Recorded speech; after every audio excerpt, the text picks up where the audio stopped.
Happy Valentine's Day, boys. Hey, thanks. Happy Valentine's to you, Mark. Robert. Hearts and Pop-Tarts, buddy. Oh, hugs, drugs, and bearskin rugs? Oh, wow. Yeah. Perfect first date. I mean, if I'm going to take you out, I'm going to do it right. I'm not going to cheapen the experience. No. We've been friends for how long? Long enough to deserve at least those three pieces of romantic accoutrement. Chris, would you like to join on this date? For some of it. Okay, yeah. All right, cool. I'm not really into the bearskin rug. I don't like animal rugs. They're neither do I. Yeah, they're they don't make sense. And, they have teeth. And what did you do with it? I mean, usually it's like a bear or a tigress. Like, what the fuck did you do with these things? You just kill it just to have a fucking rug? That's terrible. Yeah, I guess. Okay. What if it's a faux bearskin rug? Okay. Then I'm down with it. Yeah, that's different because you know it's different. You can get plushy material that's synthetic and sanitized. And you wear it as a cape and pretend you're of the wild. Oh my gosh! Yeah, the helmet of the bear head has. And then you get your loved one to hide and be like, "I will hunt you. Go hide." Is Rob gonna hunt us? Is that what's gonna happen? I don't know. It depends who's the hunter and who's the loved one or ones. No, am I the hunter or are you the prey? Yeah, no, I'm the hunter. All right, fine. Yeah. By default, you have to be the hunter. That's fine.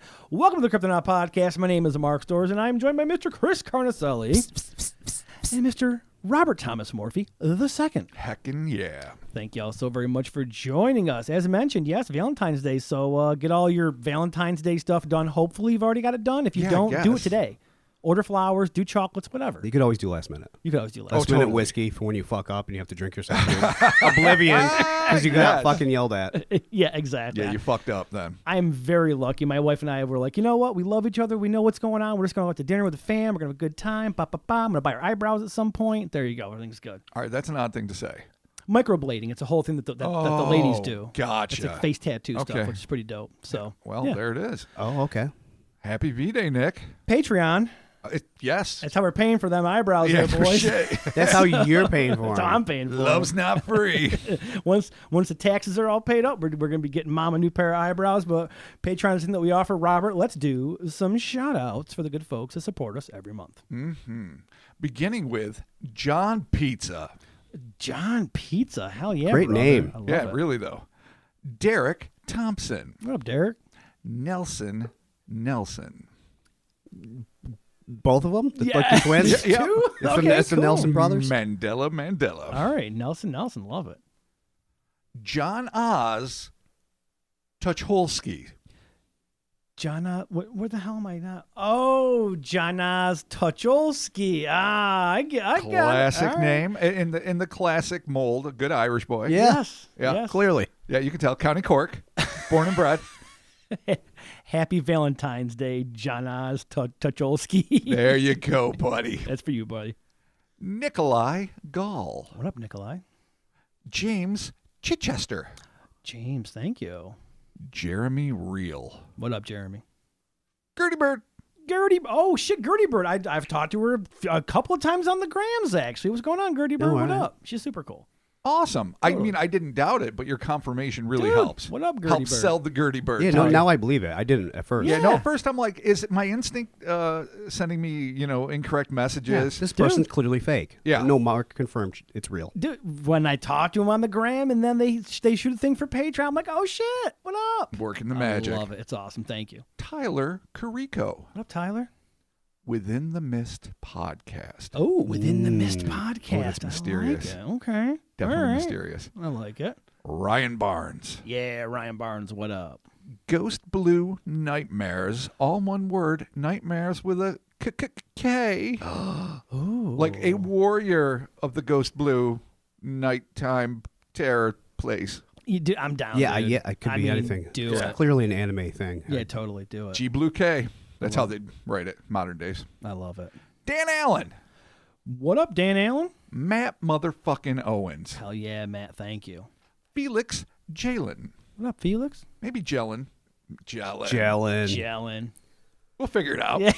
Jeez, we all had this like, Jelen. It's like, there it is. And rounding out this fucking awesome posse of patrons, Shah. Or Shah, like a Iranian Shah. Okay. Sean. It might Awesome. just be Sean. Okay. Let's be honest. Yeah. But I'm going to go for straight phonetics. Sean. All right, excellent. Thank you. I I don't think that was straight phonetics. Yeah, it clearly was. It was That's clear. okay. It was Romulan embellishment. You do you. Yeah, It's all right. I do. I We can't got help it. Thank you all so much for your support over there at patreon.com/Cryptonaut podcast. Fucking A right. Coming up this Friday, we have Friday, February 18th, 8 p.m. on the Discord. We have Crypto Bingo. Oh, fuck yes, we do. Now, funnily enough, I guess it's funnily if that is a word, I say it all the time. No, it's whatever. not, but good for you. In a synchronicity, if you will, the episode that we are going to be doing on the bingo is going to be our very first episode, which is the Loveland Frog, which just so happens to tie into what we're doing last week, this week, and next week. It's a fucking frog February, dude. Oh, man, It's totally. a February full of frogs, dude. all And right. we just did like Gonzo Green things. So, I mean, it's been a frog apocalypse. Yeah, and now we're going to be doing that at the Crypto Bingo. And if you are on the $1 or the $5, you can get on the Discord. It's connected to your tier. You can jump in there. You can play bingo, and there's a prize. There's a prize. What? I'm supplying the prize. You are? Only me. It's That's his it. poop. Wow. There it Just is. letting you know. I mean, all right. I have shipped sludge before to See? testing facilities, It's a but no, professional need. it will not be my poop. It will be a signed print. Oh, supplied by Of me. your poop? Yeah. Yep, there it is. I mean, it's yes. Your poop is Are you signing it? photogenic. Fine. Yeah.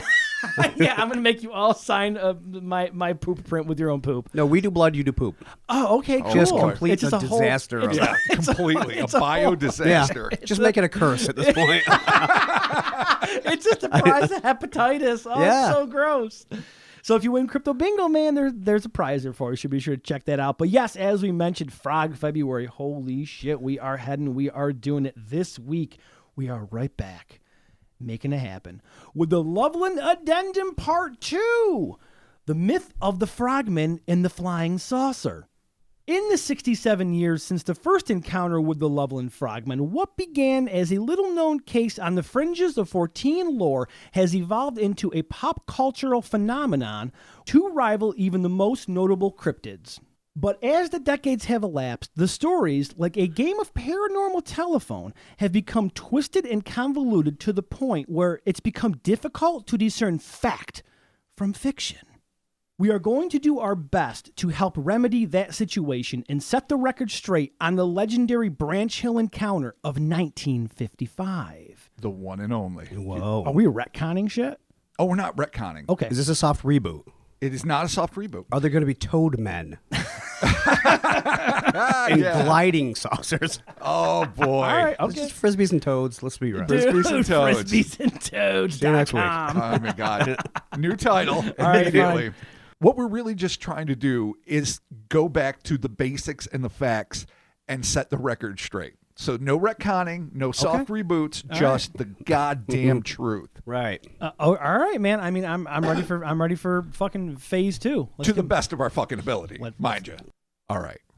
Legendary UFO investigator Ted Bloker's twisting odyssey through a labyrinth of small-town conspiracy and local authorities hell-bent on concealing the truth about the so-called bridge case and the FBI's alleged involvement with it inadvertently led him to discover both the little-known Stinky Man of Loveland Heights, which we'll remember from last episode, as well as the most famous run-in on the books with the creatures that have come to be known as the Loveland Frogmen, the now iconic Honeycutt encounter, or, as it is sometimes referred, the Branch Hill encounter. Although we covered this case in the first episode of the now award-winning Cryptonaut podcast, Good job, guys. We still have it. we do. They haven't taken it back yet, and we'll hide it if they try. They haven't asked, as far as I know. It's in our crypto bunker. Come and take it. Try it. We're going to reopen the investigation utilizing the first-hand account that the primary eyewitness, Robert Honeycutt, relayed to both Loveland Police Chief John Fritz and Ted Bloker. To that end, we are going to break down what is far and away the most renowned of the Loveland Frogmen encounters in order to fully explicate the incident, dispel some commonly conveyed confabulations, and just as importantly, add an oft-ignored twist to this terrifying tale. Flying fucking saucers. Oh shit. That's fucking right. If you recall in the last episode, I like this episodic. last week on the A-Team, Chief Fritz had initially introduced Bloker to the Honeycutt report in what he believed to be a diversionary tactic meant to distract him from a 19-year-old auxiliary police officer sighting of 4 little humanoids that occurred near the Little Miami River one summer evening in 1955, resulting in the cordoning off of the Hopewell Road Bridge and the alleged involvement of the FBI. While Bloker was not to be deterred from pursuing the bridge case, being a diligent investigator, he remained open to any additional information potentially involving these unknown and decidedly enigmatic entities. So for now, let's return to Chief Fritz's office and back to Bloker's retelling of the Honeycutt encounter from his and Isabel Davis's 1978 report, Close Encounter at Kelly and Others of 1955, which is absolutely essential in separating the facts from fiction in this extraordinary case. So now we're back to the report. Quote, Chief Fritz told me that Honeycutt's account was the kind of report that would make your hair stand on end. The back of my neck did tingle perceptibly. He recounted how he had been awakened by someone pounding on his front door about 4 o'clock in the morning. Upon answering, he found a somewhat shaken man named Robert Honeycutt standing in the doorway. He looked as if he'd seen a ghost, Fritz said. Honeycutt, a short-order cook in a newly opened Loveland area restaurant, told the police chief that while he was driving northeast through Branch Hill in the Sims Township on the Madeira-Loveland Pike, he had seen a group of quote-unquote strange little men along the side of the road with their backs to the bushes. So, this is me writing now. Intrigued by this brief yet tantalizing report, Bloker immediately scheduled an interview with Robert Honeycutt, who at the time was living in Avondale and was working as the maitre d' of a restaurant in downtown Cincinnati. From short order cook to maitre d'. Dang. Big ups. That's a move. Dude, I went from being a fucking dishwasher to a busboy, and then they're like, you're off of being a busboy, go back to the dishes. Oh, boy. Yeah, I got upgraded to salads. You got to do salads? I did salads and desserts, and then I did whippets and got demoted. That's how it works in the restaurant That's the biz. full story of when I mentioned whippets. Oh, man. I miss buying drugs from chefs. Shit. Oh, they always had many. Great weed. Oh, God. All right. All right. So, restaurant, downtown Cincinnati. On September 1st, 1956, Bloker and Stringfield. Now, you remember Stringfield, the guy who is the founder of Cryphos, one of the most noble ufological societies ever. I apologize. Legendary fucking group. Said I was sorry. No, you didn't. And author of the Orbit newsletter that first broke this fucking case. I'm not sorry. See? God damn it. I knew you wouldn't. He's never sorry. I'm not. B and S met the eyewitness at his home and, back to the report, quote, spent more than an hour with him going over the details of his strange experience. Extensive notes were taken, and Stringfield made a drawing of the little men under the careful supervision of the witness. That's something we're going to include with this. Honeycutt was cooperative in responding to our many questions and impressed us with the cautious manner in which he reconstructed all those details he could accurately recall. As did Chief Fritz, Honeycutt placed the date in either March or April of 1955. He was returning home from work on that morning at about 3:30 a.m., driving north on the Madeira-Loveland Pike in the vicinity of the Hopewell Road at Branch Hill in Sims Township. As he topped a rise in the road and was coming down a slight grade, his car lights fell on what he first thought were 3 men kneeling down in the grass on the right side of the road, just inside the berm. My first impression, he told us, was that there were 3 crazy guys praying by the side of the road. Right. Honeycutt brought his car to a stop to, quote-unquote, see what gives. I love that phrase. Hey, what fucking gives? Hey, what gives here? Prayer meeting? What's going on? Praying to Christ. Are you taking a shit on the side of the road? Hey! Oh, my God. Perfect Robert Honeycutt. All right, sorry. Flawless. I don't think I've ever used that phrase. What? What gives? Like, I've never said somebody like, what gives? I feel like I have. know. I feel like I've recall walked into a anything. situation and it was fucked up a little bit, and I'm like, no, I probably You said, what the fuck is Yeah, going yeah, on? yeah, Yeah, I I never don't said even what think- gives. You're Not right. even what the fuck, just the fuck? I've There you definitely go. given the fuck a lot. just the the fuck. The everlasting fuck. Maybe we'll make it. You know what? We're gonna change, and we're gonna help all those people that give us shitty the reviews, and we'll say what gives. What gives? Hey, what gives? We're not gonna swear to you anymore. What gives? But really, in our hearts, we're saying the fuck. The fuck. Yeah. Exactly. Okay. What gives? So he stops the car with the lights illuminating the scene. It was at this point that he realized these were not 3 kneeling men. A sense of something quite extraordinary came over him as he saw that the figures before him were not even men. The figures were short, about 3.5 feet in height, and they stood in a roughly triangular position facing the opposite side of the road. One was forward and closer to the shoulder and to the witness, while the other 2 stood in flank positions to the rear. The forward figure held his arms a foot or so above his head, and it appeared to Honeycutt as though he were holding a rod or a chain in this upright position. Introduction of the chain. The chain, possibly. So they're a gang. Fleetwood Mac, perhaps. I know. It really Is this West Side changed it Story? Yeah, Is there another group somewhere else? Fucking Dude, there might be. Frog versus Toes? Hold on to that. Okay, wait. West, Am I right? Holy shit. Okay. It's a gang war? Oh, man. Frog and Toad aren't friends, but I don't know if they're really toads. Okay. Okay, I'm going to drop my Fleetwood Mac thing. Sorry. Fair enough. Let's go. Okay, so possibly a rod, possibly a chain. So Blocher goes on to say, and this is interesting, this detail of upraised arms was described in both the Stockton, Georgia encounter and in the Kelly case. Now, the Stockton, Georgia encounter for our patrons was what we dealt with last week. Yep. Stockton Goblins, yeah, buddy. Yep. And obviously the Kelly case is the Kelly Hopkinsville Goblins. Blocher goes on to say, sparks, blue, white in color, and 2 or 3 at a time were seen jumping back and forth from one hand to the other, just above and below the quote-unquote rod. So this adds a lot more detail to it. It's not just a glowing device. Or, I mean, these sparks are popping back and forth above and below, as if, I don't know, maybe the creature itself were conducting electricity.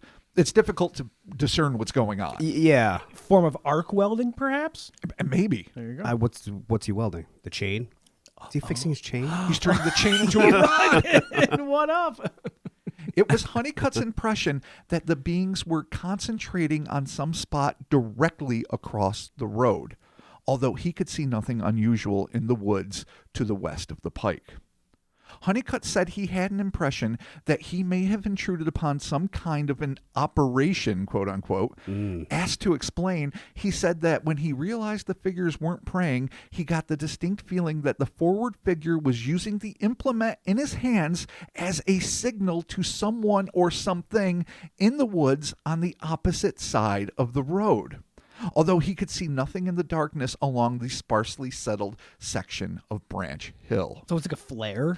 He's like, Oh, so we're fucked. They sent like the fixed group out to see what the deal was, and then maybe they were signaling to the thing that's safe or not safe with this That could be it. sparkler slash. You're right. I mean, is this, again, is it a signal to fellow team members or whatever that we're here, we're checking this out, or is it rival, like Chris suggested earlier? Oh, yeah. That we're saying, get the fuck away. We got the rod. It's sparking. Yeah. Oh, we own it now. It's hard knowing. It's ours. Okay. This berm is ours. All right. No one ever claims a berm. Yeah. We will Use the die. word earlier. I'm like, you just used berm. We will die on this berm. Jesus Christ.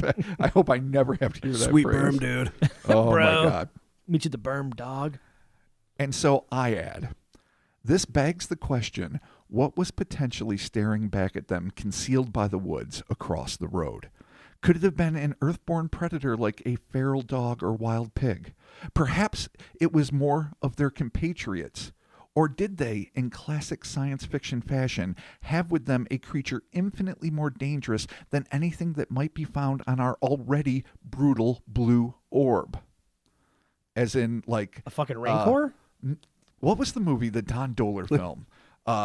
Alien Factor, where it was like a Super 8, maybe 16 millimeter low budget film. He did all the stop motion and costumes himself, and basically it was about an alien that crashed with a fucking menagerie of monsters in his ship that he was taking back to some, I don't know, cosmic zoo or prison or something like that. And they all escape and start fucking up the human race. And the one alien who looks like a human in disguise is trying to track him down with the help of local law enforcement. And it's got literally the best, worst sex scene between a sheriff, I think, and his deputy that has ever been committed to film. Perfect. It is the slowest, weirdest, most mildly unattractive, I'm not trying to disparage people's looks, fucked up sex scene that has ever happened. I mean, dude, but the aliens are wicked cool. I highly recommend it. It's Valentine's Day, dude. If you got to, fucking crank one out. There you go. That's true. Use that movie. You will not be able to use this movie. Okay. Not for that. Fine. Not unless you get off on monsters, because the sex scene's horrible. Yeah. All right, fine. Whatever floats your boat. It's fine.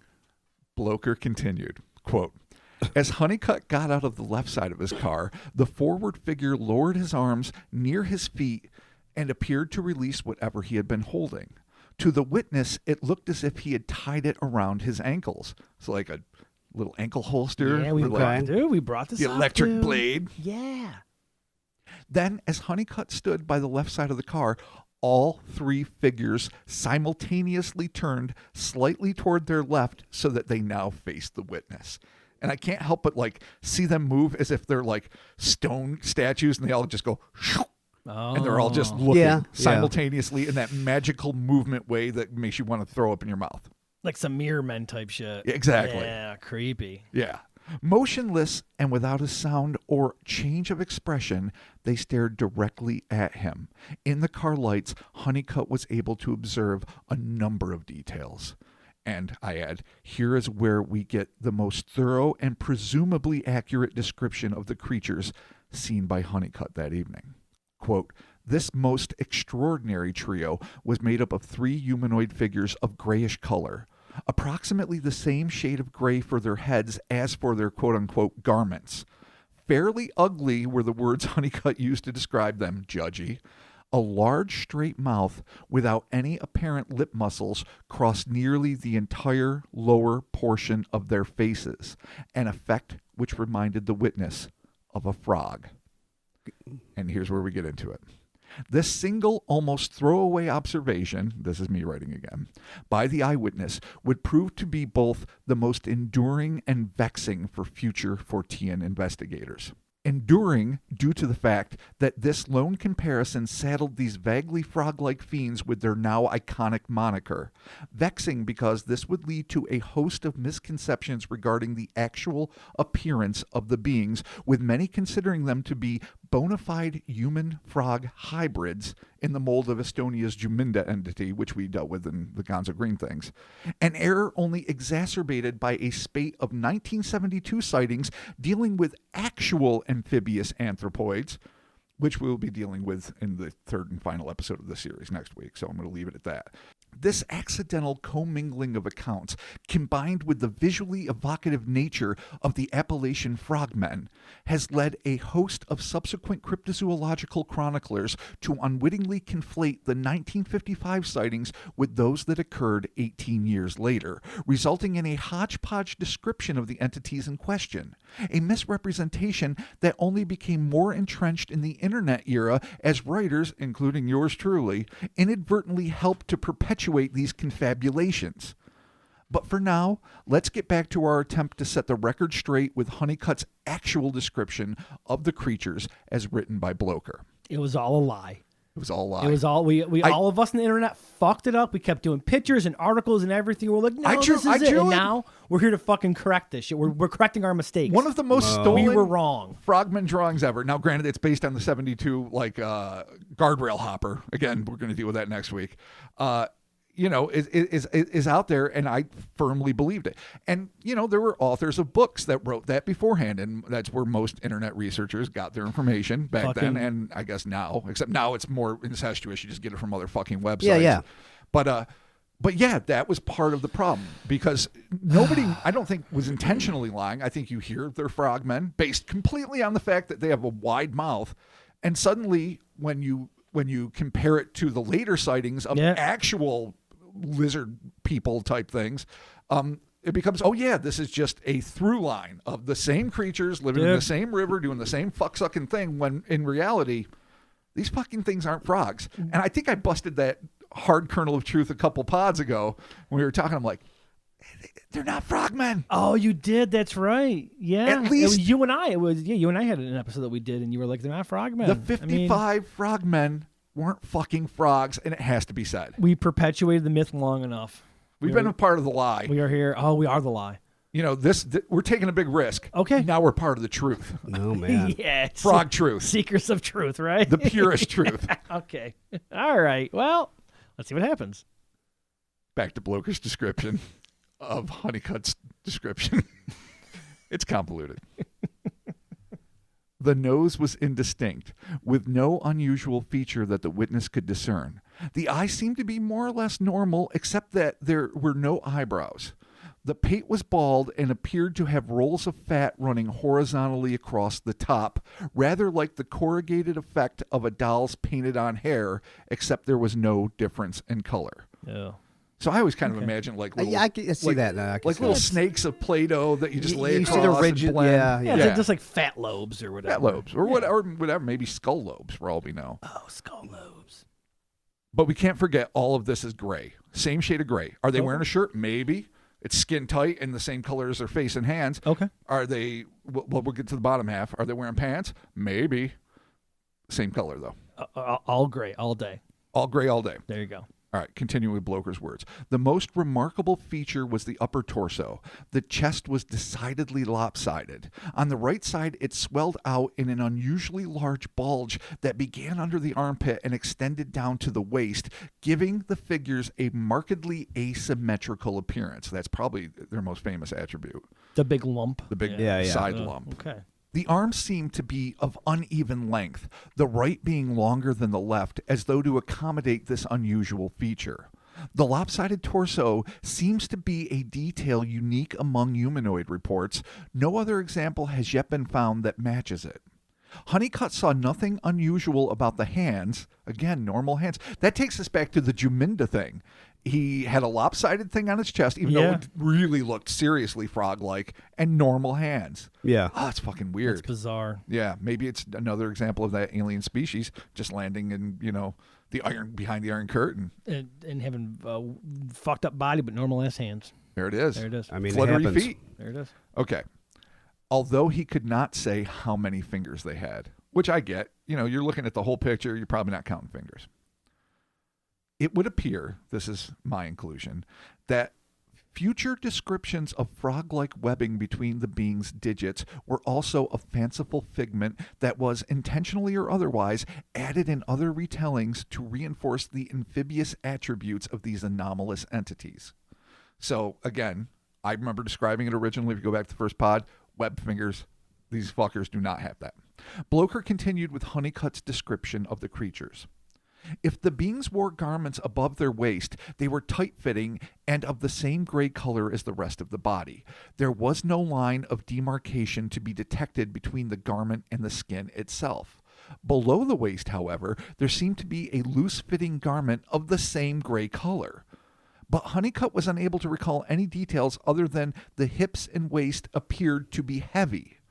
He could see no feet, but the figure stood in 6-inch high grass. And of course, this is where we get the famous fucking parachute pants. But how weird would it be if they just had like super fucking solid, thick ass thighs and super wrinkly skin for the lower half of their body? And like an ass that don't quit. An ass that don't quit and Yeah. fucking skin that won't stretch. I mean, there you go. It's fucking weird. Twerk competition. Do it. Fucking there it is. Yeah, you got the room to move. There it is. Honeycutt's car was parked about 10 feet away from the humanoids. After standing next to the left-hand door for perhaps a minute or a minute and a half, his curiosity overcame whatever fear he may have felt, and he started to walk around the left front of the car toward the beings. As he reached the front fender, the little humanoid simultaneously moved slightly forward and toward the witness in a peculiar motion that was quite defined and graceful.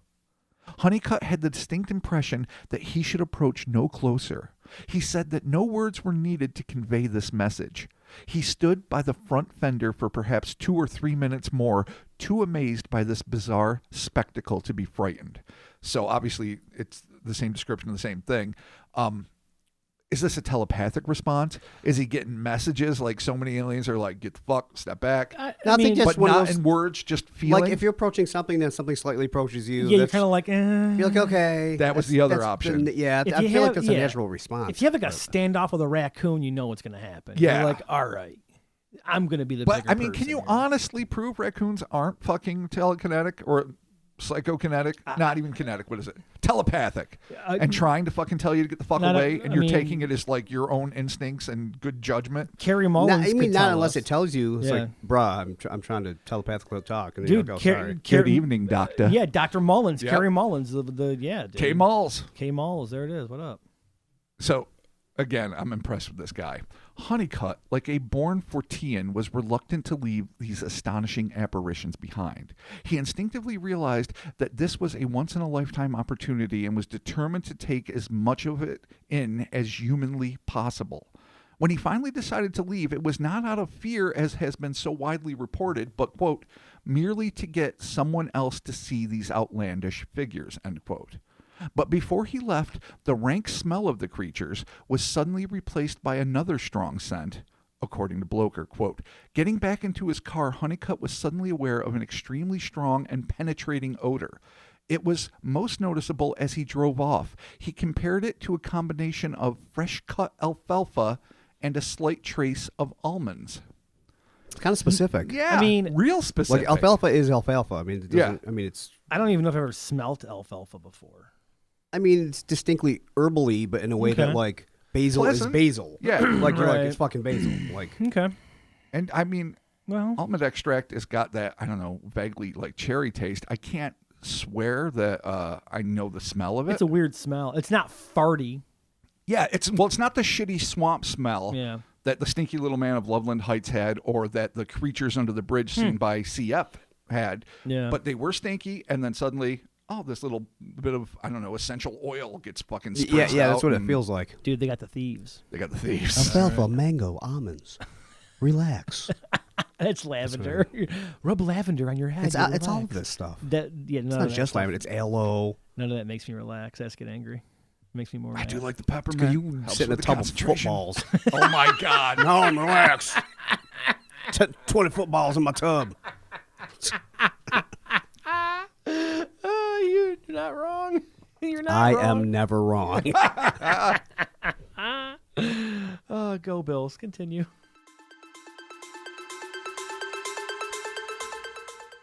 This episode is brought to you by BetterHelp. BetterHelp is here to make professional therapy accessible, affordable, and convenient, so anyone who struggles with life's challenges can get help anytime and anywhere.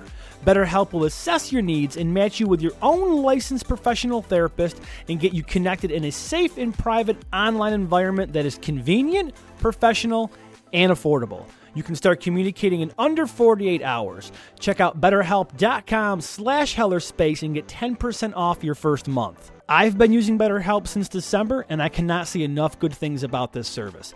Based on your needs, they will match you with a qualified, licensed professional therapist, and if you're not satisfied, you can switch at any time. You can begin the therapy process in any way that you want, text, phone, or video. BetterHelp is not a crisis line. It's not self-help. It is professional counseling done securely online. Join over 1 million people who have taken charge of their mental health. And again, that is BetterHelp, HELP.com/HellerSpace to get 10% off your first month. Honeycutt claimed that several months later, in either July or August, the same basic time frame as the bridge case, he was driving along the same route late one night with a girlfriend. When the couple came upon the site of his earlier encounter, they both noticed the same strong alfalfa and almond odor that he had smelled before.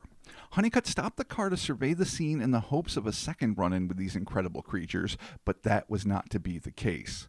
Unable to find anything unusual, the pair drove on. Back to the original encounter. So this happened a few months after that, and there was nothing but the smell.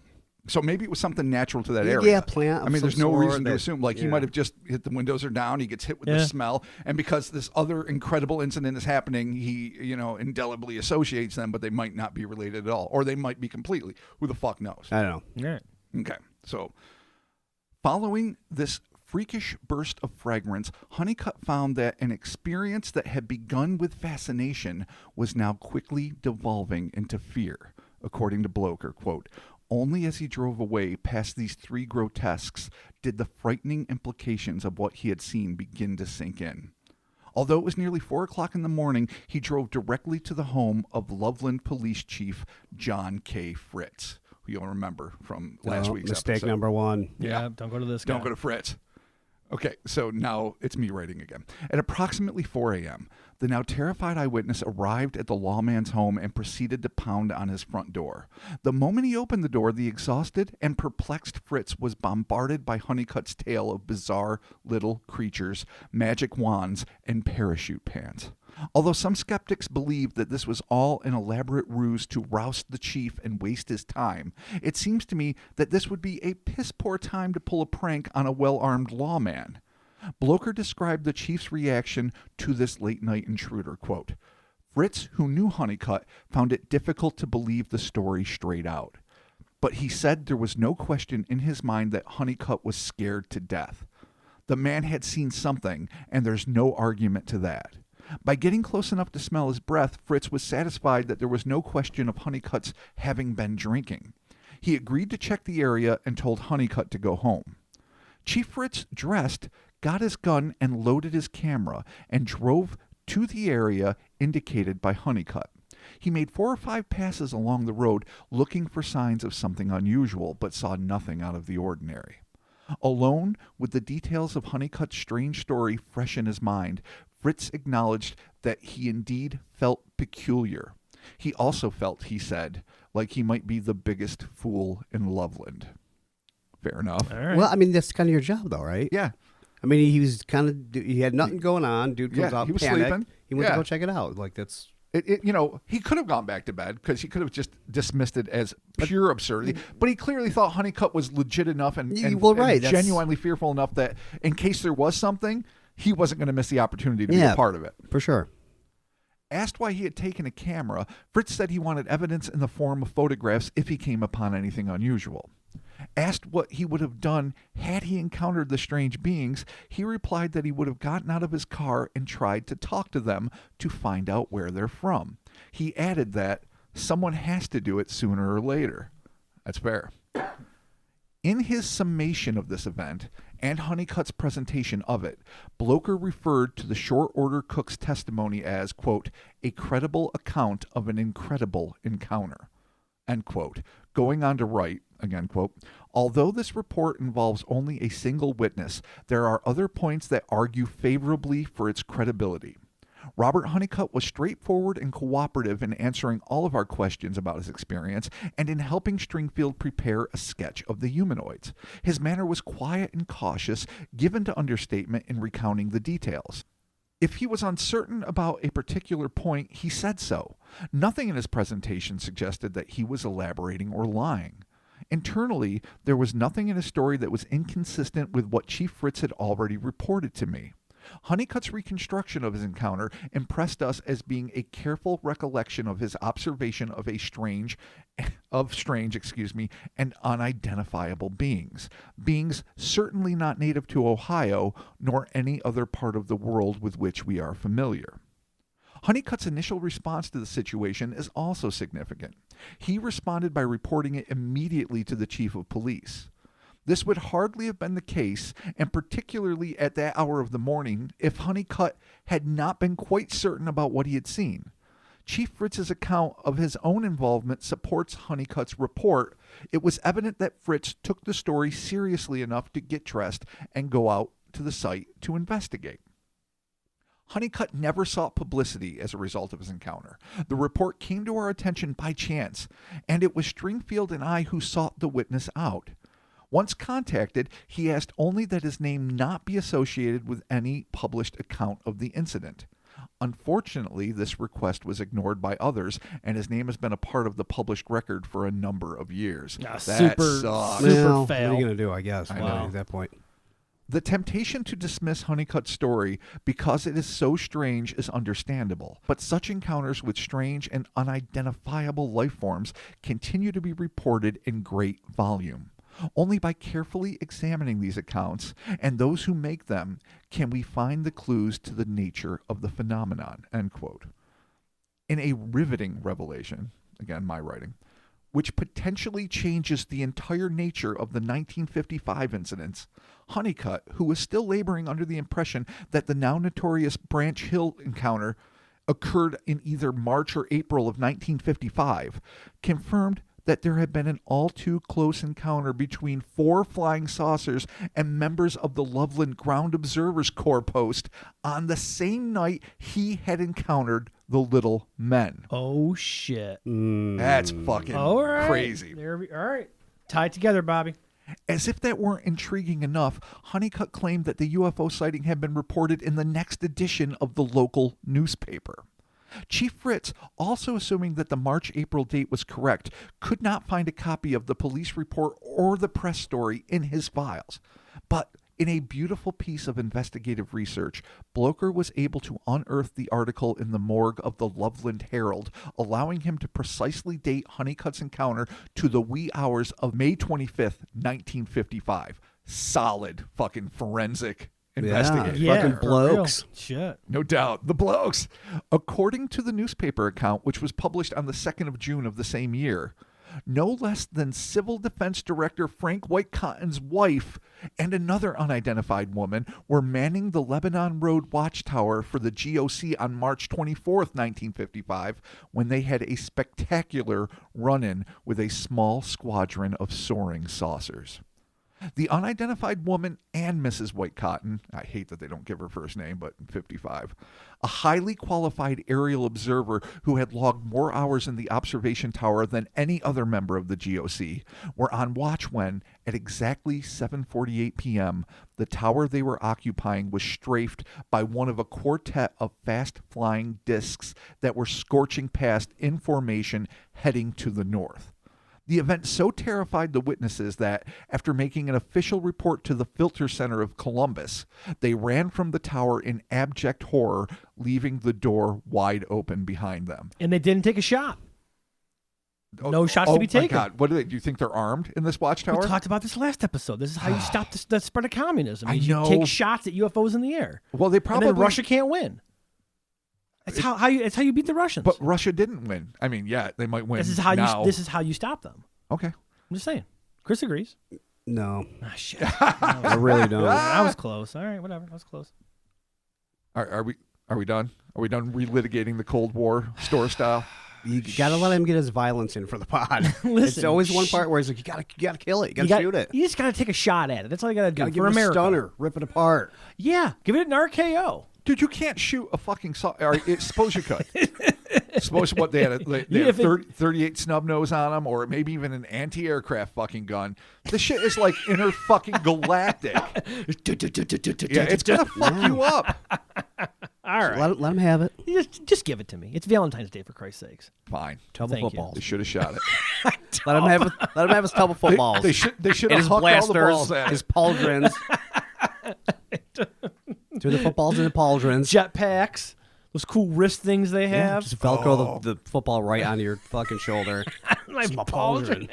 Oh, you should have like your UFO attack plan right on your fucking gauntlet where you can flip it up, I the do- Velcro dude, strap. I do. Fuck X's yeah, and O's, fucking Yeah. UFOs and frogmen. Figure it out. Hugs and kisses, hugs and kisses. Oh, All right, I look forward to your combat guide coming out next year.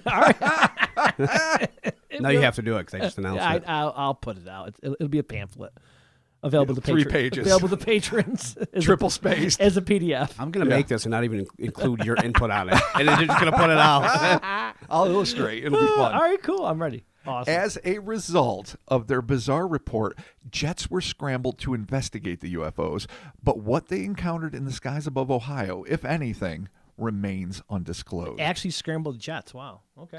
They say that was standard procedure at the time. I don't know. It seems expensive. I don't know. It's still 1955. It wouldn't surprise me. If Yeah, no, you're right. Shit in the fucking sky, like, you got to check that shit out. And that's the way the nukes came. They were bombs in the bellies of planes. Yeah, what the fuck? Like, How it the wasn't nukes- intercontinental ballistic missiles at this point. That was shit that just got Yeah, dropped out right. of like All right. pregnant, fat, rusky planes to fucking Okay. annihilate. You got to us. check that shit out. Yeah, all right. Fair enough. Cool. Do it. Scramble. Intriguingly, An unnamed civil defense authority was quoted in the clipping as stating, quote, "This may come as somewhat of a surprise to some of the skeptics, but now that flying saucers have been identified here by one of our own workers, let us not be lulled into complacency. Keep the watchtower occupied at all times. The very moment it is left unmanned may be the time the enemy will strike." That man was Mark Storrs. Okay, Churchill. Jesus Yeah, no Christ. doubt. I will be in that tower armed to the fucking tits, and I'll just be ready to shoot shit. That is definitely some not so subtle fucking propaganda. Yeah, dude, by a guy that wants more volunteers. You But guys, yeah, you guys are In gonna the be with me. tower, Yeah, we were right. be aware of the saucer threat that is clearly saucers. yes. Not to be trifled I love with. how he says it. It's just like, but now that flying saucers have been identified here, like Yeah. they're flying saucers. They're official. Yeah, now that it's They're not official, anything let but- us not be lulled Right. into complacency. We have to man this. We need We shall Mark fight Storrs in the air. on the. Aces High came on. Oh man, just edit it into the pod. I might. Okay, cool. Probably not. Oh All right. my God. But I'm thinking about it. All right, cool, sweet. Although Honeycutt had not reported seeing any flying saucers, landed or otherwise, this is me, not Bloker, it's difficult not to assume that the flyby performed by the UFOs less than 8 hours earlier might not in some way be associated with the appearance of the lopsided humanoids. Could it be that the close call that the flying saucer had with the watchtower might be indicative of the craft suffering from some mechanical issues? And if so, might the stinky little humanoids, first seen on a lonely roadside by Honeycutt, later spied on a lawn in Loveland Heights, and finally beneath the Hopewell Road Bridge by an auxiliary police officer, be less representative of a localized cryptozoological phenomenon and more likely to be a marooned crew of a downed UFO? A group of technology-bearing non-humans that, at least between late May and early July of 1955, found themselves stranded on Earth, surrounded by creatures as confounding and frightening to them as the so-called frogmen were to us. And could the dearth of additional sightings in that time frame be indicative of the fact that these visitors either managed to repair their craft or were rescued by their own kind? The mind reels at the possibilities. And it's probably all bullshit, but I don't care.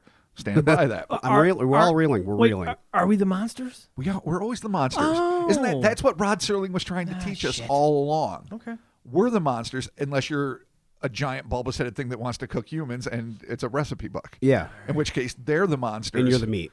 And we're the meat. Okay, Yeah, all right. the meat. But while Bloker claimed that the saucer sighting at the Loveland GOC post earlier in the evening lent additional weight to the report, he was pragmatic enough to concede that the, quote, relationship, if any, of the UFO sighting to Honeycutt's encounter remains uncertain. Among its many attributes, Bloker's work reminds all of us who research the paranormal of the importance of maintaining a level head even when confronted by the most mind-blowing high strangeness.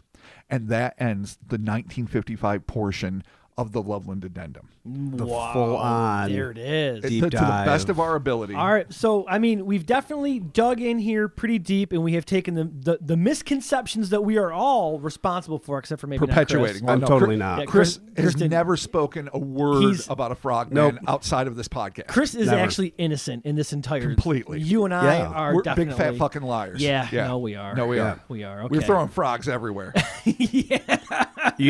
I've got footage of Mark throwing a frog Oh my God. Really? I threw Dude. a frog. in Wait a Kung minute. Fu King Oh 2. my God! Yes, you do. Oh my God! God. I had a that's right. I had a I was like, rubber he'll frog. get it. Oh, it eventually. took me a second. Yes, you had Yuchi or whatever. That's the right. Yeah. poison Yeah. dart frog I that had a you poison. actually. Oh my God! It And was- I threw it. Yeah. It wasn't a real frog. No, by it the was a, way. it was a, No, it was a dollar Jesus. store frog. And Just because the way I said it, I'm like, oh no, Mark Mark threw a was a frog. super We have it on villain film. in my niece's sequel to Kung Fu King, which is available on YouTube. it's on the tubes. And Yeah. he was the head villain, and he was dressed like an evil luchador with a cape and big, sweet, black fucking executioner's gloves. And one of the ways he killed his enemies was hucking his deathly poison. I remember killer frog at him. exactly how I threw it. It was like that. Oh yeah, it you was like flung came it out. like Spider-Man shooting a web. Yep. Oh, it was great. All right. Well, we have to finish anyway. that movie someday. we are throwing fake frogs in a teen girls movie, and now we are. Oh shit, she spreading- wasn't even a teenager Oh, yet. she was a like, baby. Yeah, no, was she was like still a fucking weens. 10 or something, wasn't she? She Yeah. was super young. We're big fat liars over here, is all we're saying. That's a fact. But not really. This is Frog chucking liars. It's a misconception that, as you said, have just been pushed. Yeah, we throughout read the it in a years. bunch of books. Exactly. You know, I mean, I got to give Brad Steger props when he wrote about it in his Alien Meetings. I think from 1978 as well, or somewhere around there. I'm not sure exact date that book was published. He seemed to go right from Blocher's report. Right. But a lot of the things I've read, and I don't fault anybody because like it just happens. The stories get told, and like say like a paranormal game of telephone, like we mentioned earlier. One thing changes, another thing changes, and once you want these fucking things to become frogmen, they are frogmen. They got the full frog head, Yeah. they got the webbed digits, they've got the Yeah. green skin. None of which is accurate at all. They have broad mouths. And weird, Period. they have weird heads. The lump is what always gets me because I do know that it is a part of the original, account here. But Oh yeah. just a weird lump in shifted arms, almost like they're like deformed or like mutated or something, where there's kind of like cocked sideways. Well, like maybe it's gotta bilateral hurt to walk. Bilateral symmetry Maybe isn't not if it's part always of their the rule. biology. Exactly. All right, okay, maybe that's just that's their jam. It's a weird way to wear a T-shirt though. Like how do you? And do the that? arm seems longer to compensate for it. Yeah, of course, the Earth fashions aren't going to Yeah. fucking work, but I mean, They could wear a drug rug and be good to go. there you go. Yeah. Baja. Yeah, Baja. What there makes you me go. wonder is, I mean, they might not even have gender-specific pregnancy, but is this Yeah. how they hold their young? Like Oh, under the- the safe protection of like their weapon arm or the something. Babins? They Babins, they grow on the side, Yeah. so they're not like impeding your progress. Like who knows? Like different creatures. I mean, creatures on Earth, mammals at least, carry their shit in one way. right. And other obviously species and genuses, whatever, they carry it in their own way. But something completely foreign to our evolution. They and have, like, maybe whatever. like who a- knows how they do that shit? They got like a I guess, colloquial yeah. or whatever on their waist, one of those things you can shit, piss, and fuck out of or whatever, like ducks have. Oh Yeah. yeah. That I don't weird- think it's called a colloquial, but it's Oh, close. colostomy bag? No, cloaca. a cloaca. Yeah. Colostomy bag? Count Caligula. Bad. All right, yeah, maybe that's where they store their young. So, And it could be tadpoles, and I could be really wrong. But here's the fucking thing. Yeah. Pile eggs. What we have to establish, is. beyond almost any shadow of doubt, is that these are not amphibious hybrids. These are maybe still cryptids. We cannot rule that out. But the fucking close encounter, like literally fucking less than 8 hours before, it does. yeah, it's I mean, compelling. It's not proof that they're aliens, but boy, that certainly casts a patina on the whole affair. It does, but I mean, It's still the use of the chain and or the flare is Sure. like, all right. I mean, that's not very cryptid-like. No, it's definitely tech. Yeah. So, It still could be. uh-oh.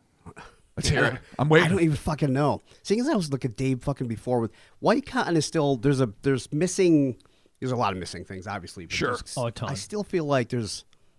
I mean, what are the odds? Whatever that was in the sky were actually military, and the people they said that he thought he saw were still, like we talked about last week. It's just he shouldn't have seen, but they were people in whatever costumes meant to do fucking something. That still could So, be like, on the table. You're kind of talking about like Like- what some people claimed the Socorro, New Mexico, Lonnie Zamora sighting was. Like they seem to be very tiny, white jumpsuit clad humanoids. When he tore off from the car chase because he thought it was a plane crashing, or something like that, and he got there and he saw this white egg shaped thing with landing gear and that crazy symbol that's always there. I don't know if it's the UMO symbol, but something. Yeah. Oh right. And he saw these things saw him, and they seem to be tiny, Right. but humanoid.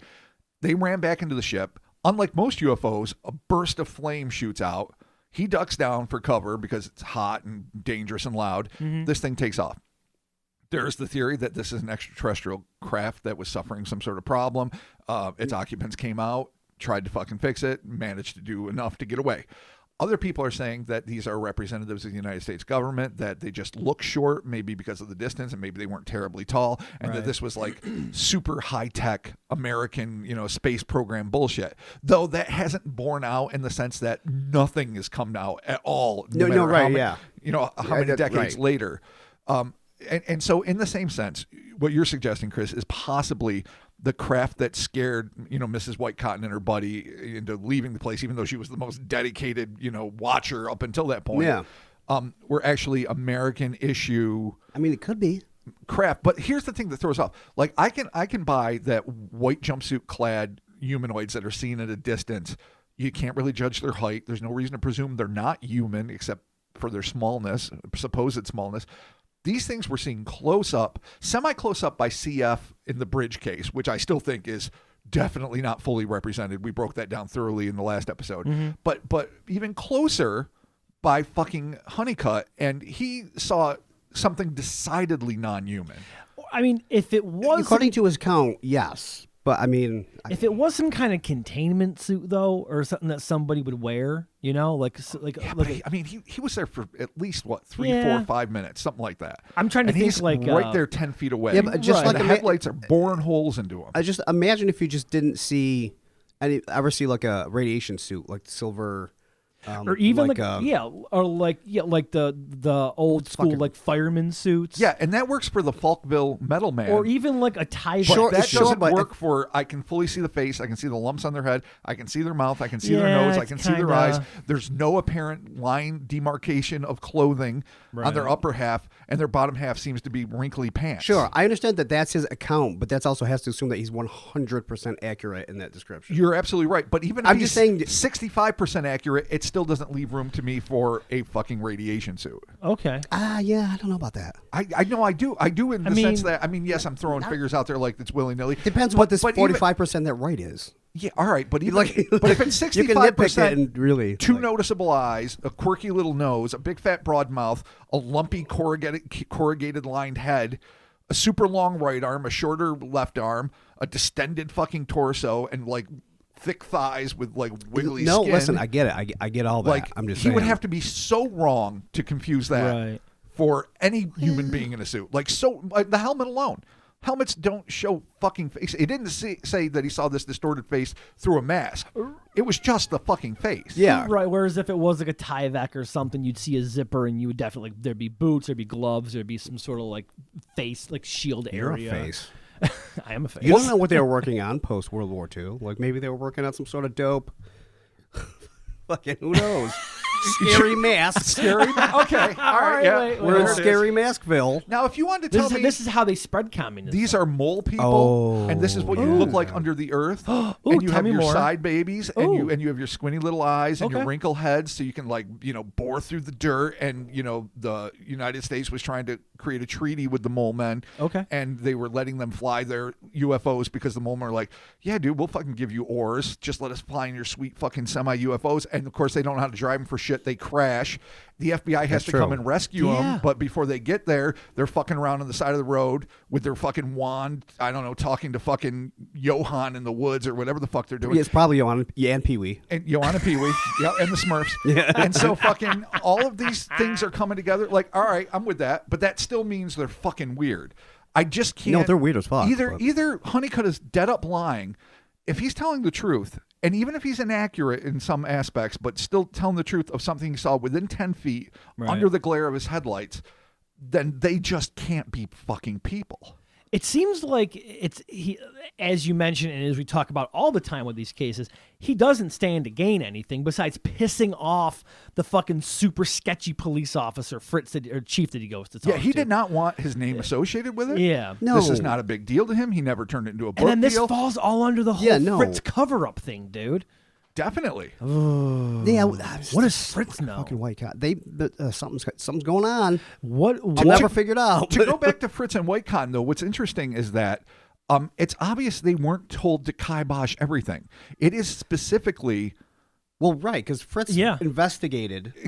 Yes, but it's specifically the bridge case that they're like, no go. No, it didn't get cordoned off. No, the FBI wasn't here. No, my guy saw something, but he's a kid fucked up. Yeah. But they deliver fucking cases like again the Stinky Man of Loveland Heights, which is just mildly interesting, and the incredibly detailed Honeycutt encounter. Yeah. And it's like, what? So you're talking about this openly and gushingly, but you're fucking so reserved But about this other thing. Yeah, that's. Yep. You'd think That's all of sus. it would be like, oh no, this I know Honeycutt. He likes to, sauce it up on his job. He's just, dude, he was cooking. It's late at night. He was tired. He saw some Whippets. weird shit.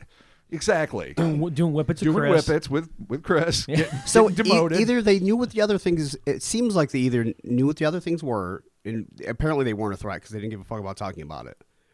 And if these things were the same thing, why would they give a fuck about it? Right. The question is, So why, if that's the case? yeah, okay. All right, so you're suggesting the things under the bridge were different from the things seen in Loveland Heights and the things. I mean, by because if they were the same, then you would think you would just blow it over, unless military's involved, and again, it's something they wanted to cover up. which seems to be the case. Yeah. Or some sort of governmental agency.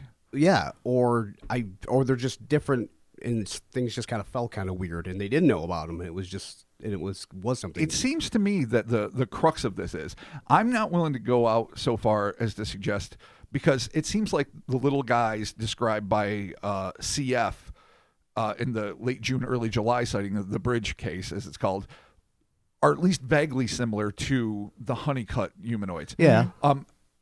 What is it about the bridge case though that needed to be shut down? Did somebody That's what get I'm killed? saying. Did they round these things up and incarcerate them? I mean, Right. maybe they never got home. Maybe the FBI just scooped them up because they weren't seen after that. Now, the whole 72 thing and basically all the modern stuff we're going to deal with next week, that is, in my opinion, not related. This ends in either, late June or early July of 1955. And so either they left, they died, they're hiding to this day, which makes no sense, or representatives of the United States government came in and were like, we've dealt with them before. We had to deal with some motherfuckers in Roswell, dude. We know what we're doing. Come with us. And either they, torture, fucking vivisected them, or they're just, I don't know, have cushy jobs somewhere in fucking White Sands. But Government pension. it Yeah. ended, and so why is it that the government officials, and again, like I said, the local school board member that reported the FBI being there, they Right. could have just seen suit-clad people in black sedans that looked like official government agents. It could have been early Men in Black. It could have been who the fuck knows what. Sure. But why is that part so important not to talk about while they just go willy-nilly? With all this other shit, That's, yeah. that's the Fuck. thing. It's too weird. It's Yeah. too weird to have everything be okay, and then this one thing be like, I don't know, I'm just. It's so bizarre. Dude, again, eating my lunch. it's Right. the fucking biggest Benny Hill fuckery cover-up ever that makes zero goddamn sense. But we did get down to quite possibly the truth of the frogmen. They were weird, lumpy gray dudes Yeah. with a And stick and They fucking. look like gray Muppets. They look like fucked up Muppets, basically. They really do. Like, because that wide mouth that opens Yeah. like that, it's a fucking total Exactly. Muppet. That's Yeah. not what Yeah, we usually have. No, we cleared that up. We were once the spreaders of lies. Now we are the purveyors but of Kermit truth. the Frog is a Muppet. Yeah. Wait a minute. Hold on. Bring it. No, that's it. Oh, okay. And he was seen with an angry anus mouth and a round head on Lake Constantine, German side, as we recall. No, is this some weird MK Ultra Tulpa thing? We're gonna just mash all this shit Can we together. just wish everything? Oh Can my we God. just wish / acid induce all of this shit into reality, and then we're like, fuck. This is crazy, guys. We gotta blame the fucking OSS and the CIA with this shit. You dude. always have to. But I guess when it comes down to is where I'm at with this. With the information that has been available since 78, so I'm as responsible as anyone else for not like going to the source or at least not knowing about it. Is that this seems to be an extraterrestrial case. I know I'm making 100. an assumptive leap, but a UFO encounter in that exact same town just hours yeah, I think- before. These things are wielding technology of some sort, be it a chain, a rod, a fucking Roman candle, whatever. Right. They're either wearing clothes or they just have a body type that is absolutely atypical of anything found on Earth, especially something that's humanoid. They seem to be intelligent enough, or at least they're looking at dude, but there's not psychic communication or things that directly imply that they're intelligent, but you can gather that they seem to be brighter than your average animal. This Yeah. to me smacks of extraterrestrial stranding that either ended in their escape or their capture. Yeah, no, I'm definitely not going cryptozoological with this. I'm totally going UFO.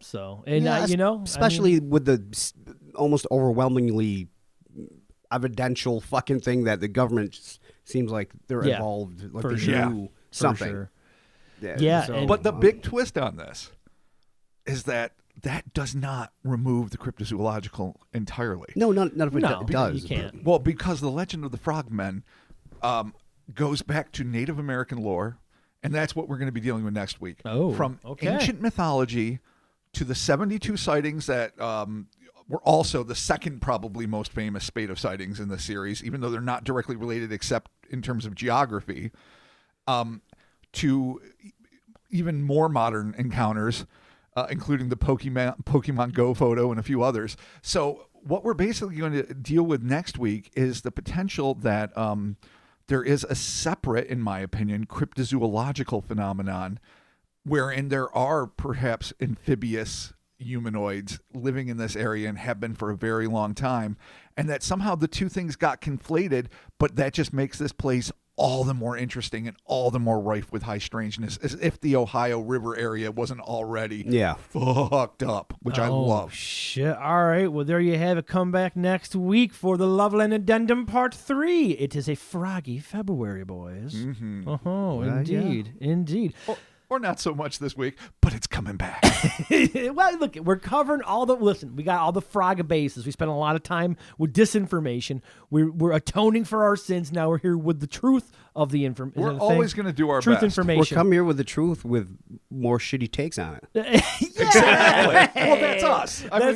That's what you keep coming back every week for. And be sure to leave those stars on Spotify because we need those ratings. Thank y'all for joining us. Clean the well, spike the punch. Cryptonaut motto. The Cryptonaut podcast. Oh, the socials, Instas, and the Twitters and the Facebooks. We're there hanging out, doing that. Hit us up in the DMs. Thank y'all that do. The Facebook fan group, check that out. Awesome things going on over there. Some cool, super cool discussions, weekly things happening. So be sure to jump in the there best. on the Facebooks. The Patreon, patreon.com/Cryptonaut podcast. This Friday, February 18th, we have the Crypto Bingo, which is going to involve the very first episode of Lies, if you will, of the Loveland Frogmen, which the bingo will be based on. So it's, yes, you were saying that earlier. It's Yes. Loveland based. It is all up. You are literally going to listen to episode 1 and play bingo. Oh Yeah. my God, that's funny. Yeah, which is weird because I have not listened to that in so long. Oh, neither have I. Well, I actually did a smidge here and there to prepare for this, and what we lack in accuracy, we make up for in fun. Well, there you go. So be sure to check that out on the Patreon. Again, that is February 18th, the 8 p.m. I'm super stoked. I love 8 bingo. p.m. EST. We will post that up on the Patreons and the social medias for everyone to check that out. Hellerspace.com. Get yourself some T-shirts. And you know what? When the host of the show orders a T-shirt and the print comes fucked up, you know what we do? Like you should do? You should use the TeePublic Holy Shirt Guarantee and contact them and say, hey, guys, guess what? We might want to adjust this print because this is not right. Yeah. Yep. Not that that happened to us. It completely fucking did. Yeah, except it totally did. It totally did. If your shit comes fucked up, TeePublic is really good about fixing these things. Yes, they are. That's true. Contact them. They will get you a replacement. I think it's like next day UPS or some shit. Like I didn't even look. Your shit's coming like tomorrow or the next day. So We'll see. So, get your T-shirts there, and again, if anything's screwed up, like this hoodie was, they will shoot you a new one, and you get to keep the fucked up one. So it's like a 2-for-1. A good painting shirt or something. Regular quality control will be dope or whatever, but what are you going to do? It is what it is, and Getting they a spare fix it. crap around shirt is always a nice touch. Yeah, sure. That's a great selling point. Helmerspace.com. Yeah, no doubt. Stick around for the fuck ups. So there you have it. That is all the everything there. But hey, we have another shout out to do here. A awesome listener sent us a really cool package here. Rachel Zimmerman, and her Etsy shop here is etsy.com/shop/Zims Jewelry and Crafts. We will put this on the socials with a tag to her store there, so you can check it out. Absolutely. And we got a cool little bag with like a cool spell. Fucking They're handing out bags. I'm like, are we getting hexed? What's happening? doubt. Before I even knew what it was. Dude, there's a super cool bag and we've got like there's like a dope pin, and there's a super cool like Sasquatch keychain. I love that. And then there's a little protection spell that Chris opened up. He's like, "Is this cocaine?" And I'm like, "Oh, dude, we're gonna get fucking gacked out of our mind and talk about fucking frogmen. This is gonna be dope." Yeah, we're gonna be super pumped. Dude, we're gonna have really good ideas all kinds of shit. But she gave us a super cool protection spell. That's cool. I feel safer already. I do. Dude, I'm gonna go home and put it right on my little mantle where I keep all my spells and potions and shit. It's gonna be super fucking dope.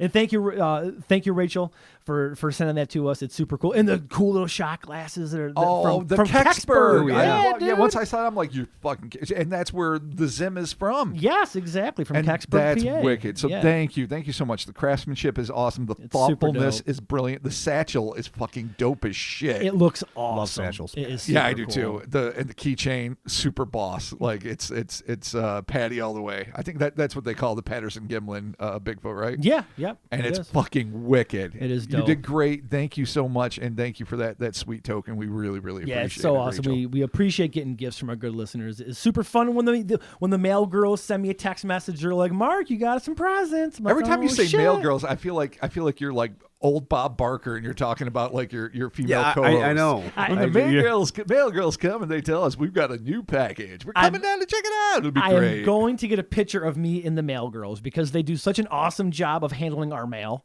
God bless and them. our friend's business because we, for some reason, don't have a P.O. box. But whatever. No, it's because fine. then we wouldn't have mail girls. Yeah, because they wouldn't enjoy it as much. Yeah, they take care of it for us. And Robbie and Jenna, we appreciate you both so very much. Thank you. Not that you guys have met them, but I will get a picture with them and we'll put it on the socials to be like, hey, these are our girls and they're fucking dope. They're the best. So, fucking A right. There you have it. Thank you all so very much for joining us, and happy Valentine's Day. And we will be talking with you. Keep it real. Goodbye. Very soon. Out of here. Goodbye. Love something, even if it's not someone. Find something you love and just love it up. I mean, and don't let Valentine's Day get you down. There's a lot of people that take it like the wrong way, like they need an antidote for something. No, just love whatever you love and love it hard. Yeah. You could love a dog. You could love a cat. You could love an action figure. A series of movies. Love your balls. Love your own balls, if that's an option. I mean, yeah, you could. Or all I need vulva. is my balls. Yeah, I mean, yeah. Check them for cancer. I mean, you gotta fucking play with them. You I have guess. to be clinical about it. You can't just fucking I'm revel in your own nutsack. You have to fucking be a dick about it. Yeah. Ruin everything. I don't know if I love my own balls. Yeah, you stole the magic of Chris's ball love, and that wasn't very fair. I want Chris to love his balls as much as I love my own balls, and you yours. We all have to love our own balls. You see what he's doing? Yeah. I'm just. No, I know. He's doing that thing again. That Yeah. he fucking does. It's acting like he was the ball proponent from word one, and that's not what happened. Listen, I'm a big pro ball guy. Okay? You can't gaslight my sack, buddy. All right. He slowly usurps your idea, and then you're like, wait a minute, I feel like I just said this. And then he's like, what are you talking about? Dude, I'm we've like, been doing this for 200 and almost 23 or 230 episodes. This is what I do. I know. true. How do you think I have a yeah. job, for Christ's sakes? This is how I'm going to retire. Yeah, if you were On Chris's back of ideas. If you were a Time Lord, it wouldn't be master or doctor. You'd be co-opter. if we need a political leader, it's always going to be you. I'm the one that has to get into politics eventually. Oh, Yeah. absolutely. I have to be the councilman. You're the best at the Darvo. I mean, I'm sometimes you just got to take words, flip them around, and be like, you're right. I'm the best at the Darvo. There you go. There it is. Boom. Vote Mark. Vote Mark all the way. This is way too long. Shut the fucking thing off. It is. More frogs are coming. Happy Valentine's Day. We love y'all. Peace out. Mm-hmm.